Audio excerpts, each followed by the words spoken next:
Alam nyo ba na ang serial killer na ito sa Japan ay kinain niya ang 4 na batang babae nang dahil lang sa kahiligan niyang manood ng anime? Siya si Tsutomu Miyazaki, isang 26 years old na lalaki sa Japan na mas kilala din bilang the otaku serial killer.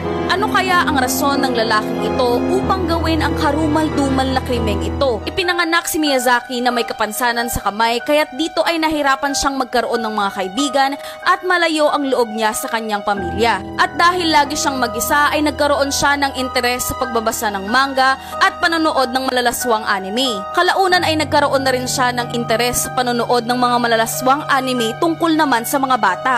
At noong August 22, 1988 ay kinidnap ni Miyazaki si Marie, isang 4 na taong gulang na babae sa Japan. Dinala niya ang bata sa isang gubat at doon niya ito binawian ng buhay at paulit-ulit na pinagsamantalahan ang inosenteng bata. At pagkatapos nito ay pinadala ni Miyazaki sa pamilya ng bata ang mga ngipin nito. Kasama doon sa package yung huling suot na damit ng bata. Ngunit pagkatapos niya itong gawin ay hindi pa nakontento si Miyazaki dahil matapos lamang ilang buwan ay nangidnap ulit siya ng bata. Inidnap niya ang 7 taong gulang na si Masami Yoshizawa at si Erika Namba na 4 na taong gulang lamang. Kagaya ng ginawa niya kay Marie ay pinagsamantalahan niya ang mga bata at saka ito binawian ng buhay.